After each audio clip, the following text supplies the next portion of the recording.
Assalamualaikum warahmatullahi wabarakatuh. Salam sejahtera untuk kita semuanya. Salam, Om Swastiastu. Halo Sobat Polri semuanya. Kembali lagi bersama dengan Bribda Made di podcast Rim Polri, persembahan bagian penyediaan personel Biro Pengendalian Personel SSDM Polri. Senang sekali saya Bribda Made bisa menemani Sobat Polri semuanya di podcast ini. Dan bersama dengan Bribda Made sudah ada Kombes Pol Anisullah Emrida SIK SH MH. Ya. Terima kasih Beli Made. Siap. Mohon izin Dan. Nah, jadi Sobat Polri semuanya perlu diketahui bahwa seluruh staf Bagdia Pers dan juga Bribda Made dan juga Komandan sudah melaksanakan vaksin booster ya? Sudah. 2 kali vaksin dan 1 kali booster. Siap. Nah, jadi tidak perlu khawatir dan juga melepaskan masker ini fungsinya adalah untuk meningkatkan kualitas audio juga Komandan ya? Ya. Siap.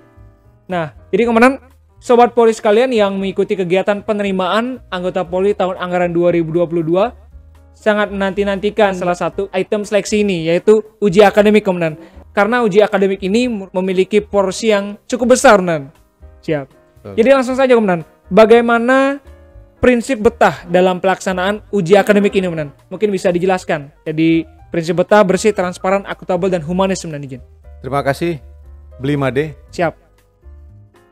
Saya mau menjelaskan sedikit mengenai prinsip betah yang ada di dalam seleksi penerimaan Bintara Polri terutama, atau sekarang ini seleksi penerimaan secara terpadu, lebih khusus lagi untuk bidang akademis.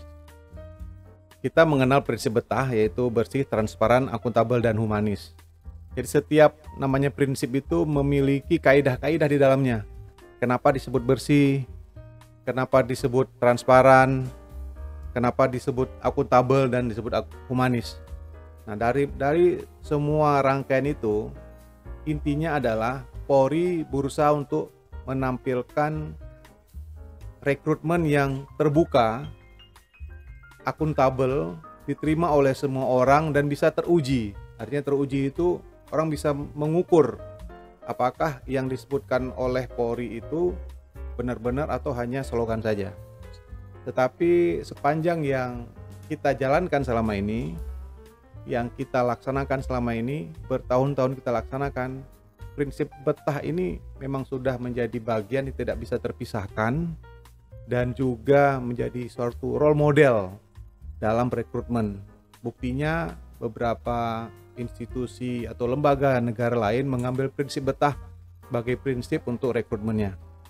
Dalam uji akademis itu sendiri ada beberapa yang diujikan, namanya uji akademis. Uji akademik, siap. Uji akademis berarti yang diuji itu adalah masalah akademisnya, kemampuan berpikir, kemampuan dalam melaksanakan ujian yang sifatnya akademis atau yang sifatnya pelajaran-pelajaran yang ada di sekolahnya yang terdahulu. Betul. Jadi kalau tidak ada pelajaran itu nggak diujikan. Misalkan di sekolahnya ada pelajaran matematika, nah, itu adalah akademis. Di sekolahnya ada pelajaran bahasa Indonesia, itu adalah akademis. Tapi kalau di sekolahnya itu hanya ada satu sekolah yang mengajarkan bahasa daerah, di sekolah lain tidak, berarti itu tidak diujikan secara akademis, secara prakteknya nantinya tentunya. Nah, secara akademis ada beberapa prinsip ini berlakukan. Bersih itu artinya bahwa soal ini dikerjakan oleh orang-orang yang berkompeten, orang-orang yang memiliki kemampuan. Dia diundang, polisi tidak membuat soal sendiri. Tidak membuat soal sendiri, tapi tidak membuat soal sendiri. Dari eksternal yang berkompeten begitu benar. Eksternal yang berkompeten diundang, kemudian diminta untuk membuat soal. Dan ini dengan lembaga-lembaga yang berkualifikasi dan memiliki kemampuan yang bagus untuk itu dan sangat teruji. Universitas-universitas, kemudian beberapa lembaga pendidikan dan perorangan-perorangan yang tergabung dalam lembaga-lembaga tersebut. Kemudian juga soal ini diawasi mulai dari pembuatannya, penyimpanannya, pengeluarannya, sampai dengan pemusnahannya. Itu semua diawasi. Ada semua tahapan-tahapan itu diawasi dan terdokumentasi. Kemudian transparan. transparan soal ini, soal-soal yang dibuat ini ada soal-soal yang update. Artinya bukan soal-soal yang di recycle dari tahun-tahun lalu kemudian dibuat lagi sekarang, bukan. Tahun ini ya tahun ini. Artinya setiap tahun tuh selalu diganti istilahnya. Selalu diganti, diperbarui. Selalu diperbaharui. Kalau memang ada yang menyinggung-nyinggung mungkin sedikit irisan saja. Karena akademis tentu ada hal-hal yang berkaitan satu dengan yang lainnya. Kemudian juga apa yang disebut dengan transparan. Untuk kepada peserta ini diberikan kesempatan sebelum ujian itu untuk memilih soal. Mereka memilih sendiri, artinya bukan memilih setelah melihat, tapi memilih dalam bentuk amplop. Artinya dari panitia pun memang tidak tahu yang mana akan dipakai. Iya, ada choice-nya. Choice-nya, siap. Yang mana mau apa, amplop A, amplop B, amplop C. Siap, nah. Oh, amplop A, ya silakan. Silakan. Dibuka seperti itu. Atau nanti diwakilkan kepada peserta yang ada di pusat. Siap. Atau diwakilkan kepada panitia untuk memilih itu transparannya. Dan juga transparannya di masalah nilai yang paling penting. Masalah nilai itu setiap selesai ujian selalu ditayangkan. Siap. Tayangkan. Betul sekali. Jadi begitu ujian langsung nih nilainya langsung keluar, si A, si B, si C, Made sekian, Ali sekian, Umar sekian, si Bejo sekian. Siap. Nilai itu dan itu bisa dicatat oleh setiap peserta. Direkam dan dicatat. Itu transparan, akuntabel. Akuntabel ini artinya dapat pertanggungjawabkan. Kita bisa diuji kok. Soal yang dibuat bisa diuji, nilai yang dikeluarkan bisa diuji. Kemudian perangkat-perangkatnya bisa diuji juga. Contohnya server yang dipakai, atau contohnya komputer yang dipakai, alat CAT yang dipakai, itu bisa diuji. Apakah dia ada masuk malware atau tidak? Iya, siap, betul. Apakah dia itu sudah diinjek atau tidak? Siap. Atau dihack mungkin. Atau dihack ada orang-orang yang tidak bertanggung jawab. Nah ini untuk menghilangkan berbagai macam rumor, berbagai macam isu yang kadang-kadang wah itu nilainya sudah diatur sekian seperti ini. Sekarang kita melibatkan badan-badan cyber, bahkan setingkat BSSN pun kita libatkan. Jadi benar-benar harus dicek dan juga dipastikan tidak ada kecurangan ataupun kesalahan dalam pelaksanaan ujian ya. Jangan sampai ada seperti itu. Siap. Badan cyber negara dilibatkan. Polri punya penyidikan cyber sendiri juga dilibatkan. Intelijen punya cyber dilibatkan. Siap. Jadi memang benar-benar ini bisa teruji dan bisa diukur tingkat keakurasiannya. Kemudian humanis diselenggarakan secara baik, melibatkan personel-personel yang sudah memiliki sertifikasi dan dalam koridor pelayanan Polri, artinya pelayanan kepada para peserta, pelayanan kepada calon anggota Polri, sehingga mereka memang sudah terbawa dalam suasana seperti itulah bentuk pelayanan Polri kepada masyarakat. Nah, ini prinsip-prinsip yang kita jalankan. Siap. Dan ini juga sudah teruji, prinsip-prinsip ini bukan hanya 1 tahun ini, sudah bertahun-tahun kita selenggarakan dan sudah berkali-kali dipakai di berbagai macam ujian. Siap. Ya, itu prinsip betah. Siap. Nah, itu tadi Sobat Polri semuanya seputar prinsip betah yang dalam uji akademik. Bahkan kemudian kalau misalkan berbicara tentang pengalaman nih, pengalaman Made dulu waktu kegiatan seleksi itu betul-betul saya yang mengerjakan sendiri, nilai pun kita tahu sendiri. Jadi sangat-sangat bersih sekali Nan. Kalau masalah uji akademik ini tidak ada istilahnya kecurangan gitu. Kalau misalkan pengalaman yang saya alami dulu Nan, itu tadi. Jadi untuk Sobat Polri semuanya juga jangan khawatir karena prinsip betah ini dilaksanakan dalam uji akademik ini. Jadi tinggal Sobat Polri semuanya mempersiapkan diri dengan baik Nan ya. Dia betul-betul mempersiapkan apapun yang akan diujikan nanti. Kemudian dari uji akademik tadi, sebenarnya tujuan dari uji akademik ini apa Nan? Jadi esensinya apa dari uji akademik ini Nan? Semua ujian itu esensinya adalah untuk menguji. Menguji, siap, betul. Untuk menguji apakah si calon ini sesuai dengan nilai yang disodorkan. Pada saat mendaftar dia mau menyodorkan nilai kan.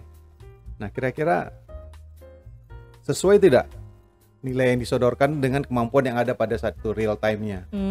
Siap. Kemudian juga untuk mengukur apakah kompetensi dan kemampuan berpikirnya atau kemampuan intelijensinya itu sesuai tidak dengan ekspektasi dari Polri sendiri, karena ada batasan nilai kan. Siap, betul. Nilai 100 maksimum, angka yang dibutuhkan adalah di angka sekian, mungkin di angka 61 atau di angka 58 atau sebagainya, ada ketentuannya. Nah, di situ dilihat intelijensianya nyampe enggak nih. Siap. Ini mau masuk anggota Polri, jangan sampai ditanya put jalan ada beberapa warna, jawabannya cuma 2, kuning dengan putih. Siap. Yang ditunjuk sana lampu taman gitu kan.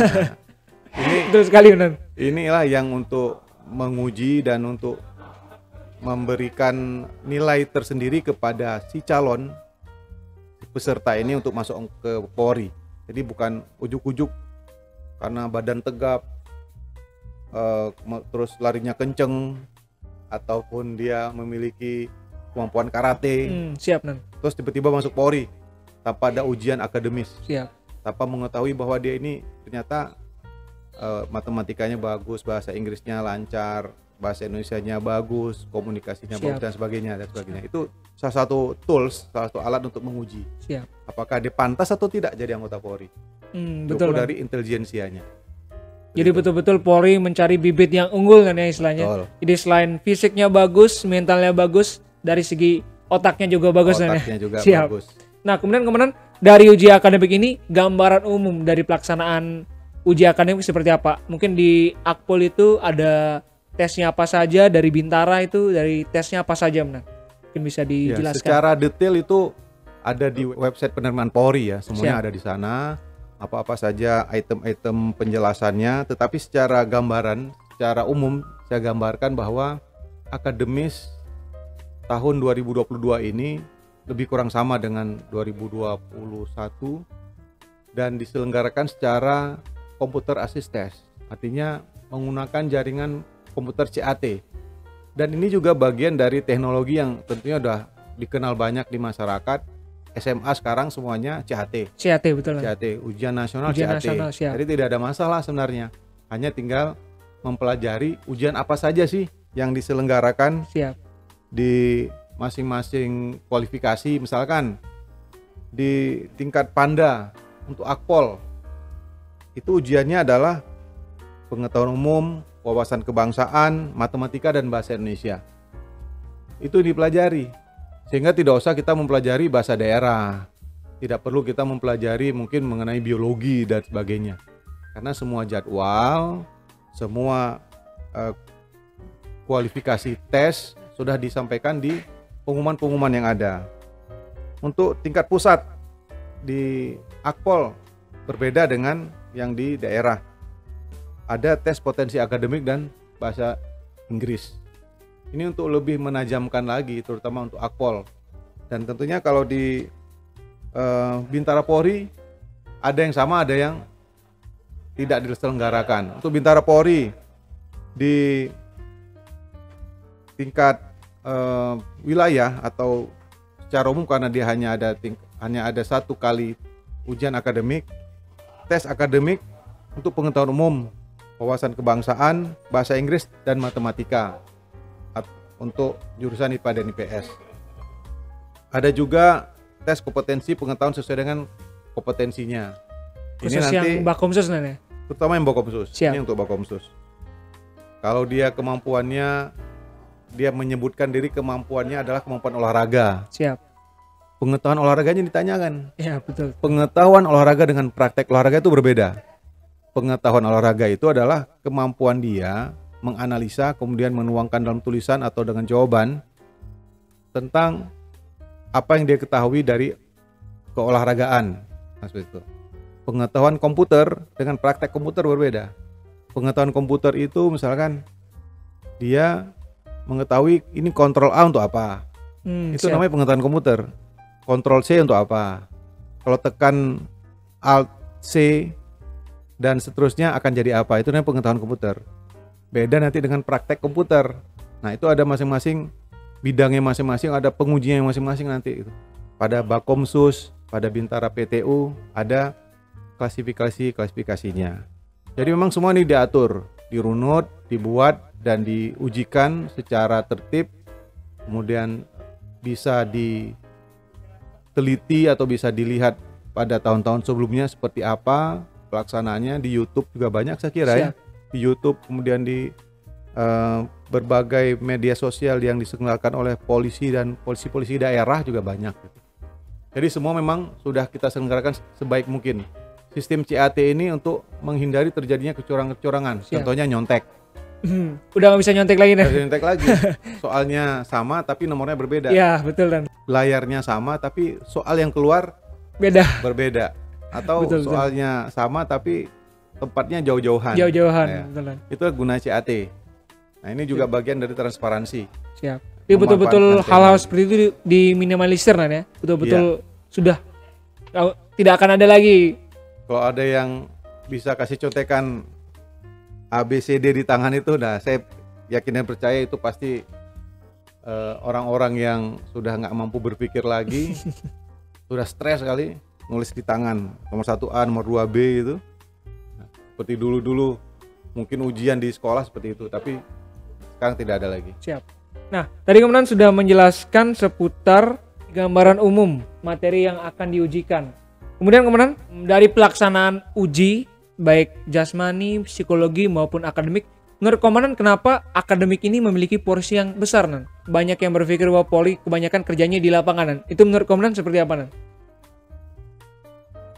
Karena semua kegiatan kepolisian itu berbasis kepada keilmuan. Ya. Polisi itu sendiri adalah sebuah cabang ilmu. Polisi sekarang dipelajari di mana-mana. Sekarang ada jurusan ilmu kepolisian. Jadi memang kalau kita lihat secara bungkus luar, polisi itu adalah sebuah kegiatan saja sepertinya.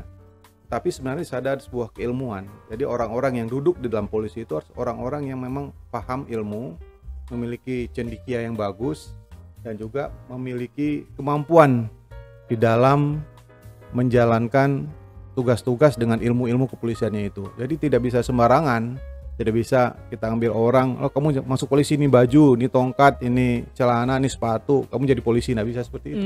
Siap. Karena untuk jadi polisi harus orang yang berilmu.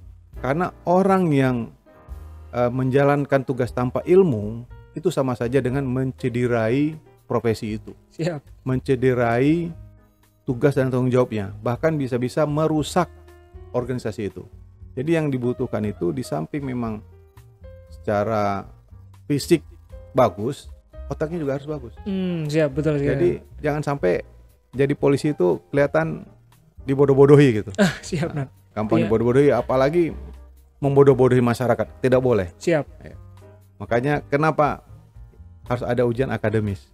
Karena di dalamnya ada banyak filsafat di sana itu.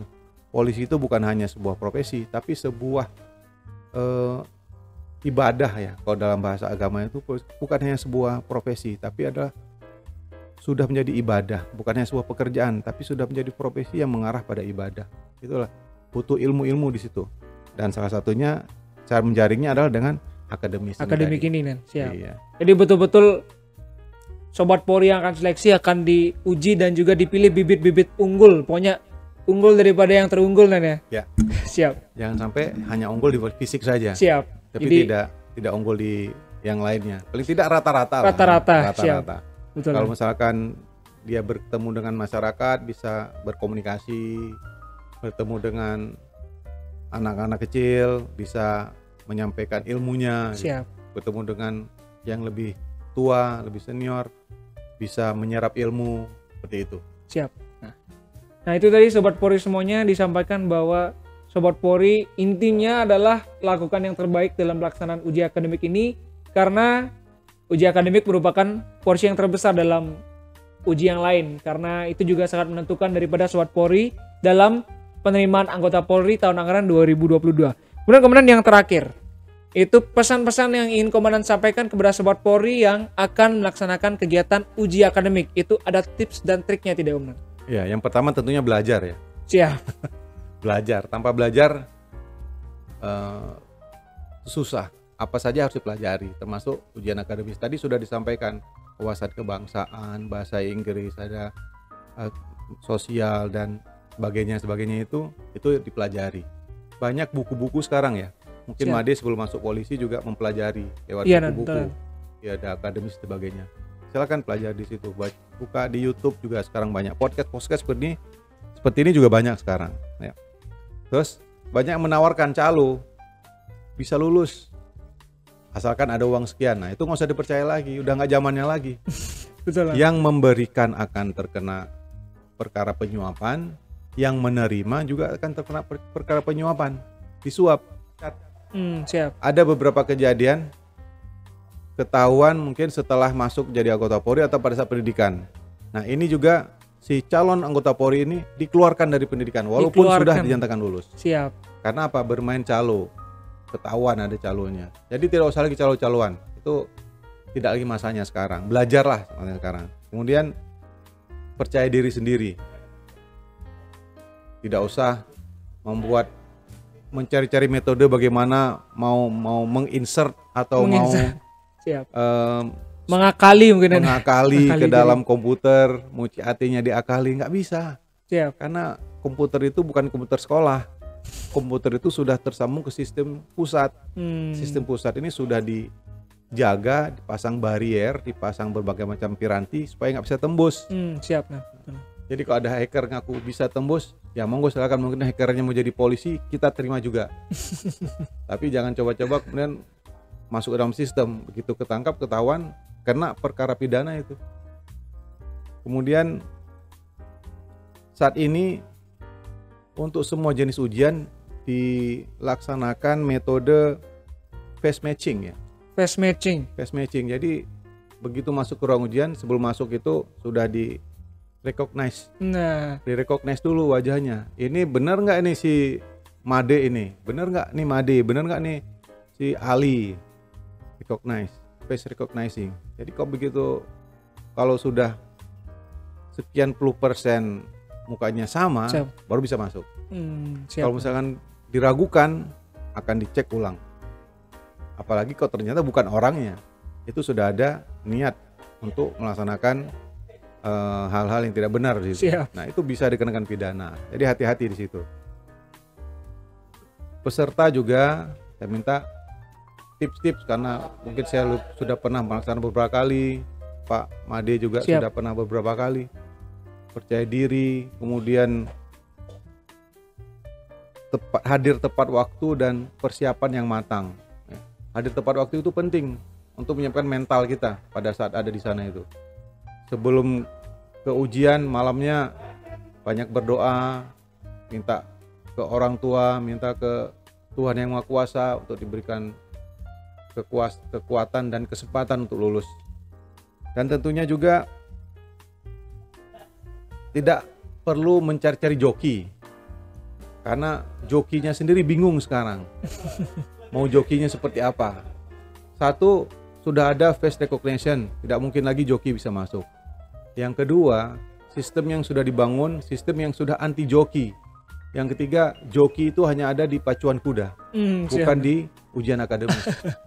Jadi udah, untuk adik-adik yang akan berpaculah secara sportif, semangat, dan jangan kendor. Tetap belajar, itu kuncinya. Siap. Itu Made. Siap. Nah, jadi Sobat Polri semuanya, tadi sudah disampaikan oleh Komandan perihal pelaksanaan uji akademik. Jadi Sobat Polri jangan khawatir, karena pelaksanaan CAT ini betul-betul dilaksanakan dengan prinsip betah. Tidak ada ruangan ataupun celah bagi Sobat Polri yang melakukan kecurangan, karena ini harus betul-betul dilaksanakan secara sportif sebenarnya. Karena Polri saat ini sedang menjaring daripada bibit-bibit unggul. Jadi silakan Sobat Polri semuanya persiapkan diri dengan matang, juga pelajari materi-materi yang nanti akan diujikan supaya pelaksanaan ujian nanti lancar dan juga lolos sebenarnya. Dan yang terakhir juga jangan lupa meminta doa dan restu pada orang tua Sobat Polri, karena berkat doa mereka nanti pada saat ujian akan dilancarkan ya. Betul. Siap. Sobat Polri semuanya, demikian podcast Stream Polri, persembahan bagian penjaringan personel Biro Pengendalian Personel SSDM Polri. Mohon maaf apabila ada yang kurang berkenan ataupun ada salah kata, kami mohon maaf. Kami tutup. Wassalamualaikum warahmatullahi wabarakatuh. Salam sejahtera untuk kita semuanya. Salam, Om, Santi, Santi, Sandi Om. Salam presisi.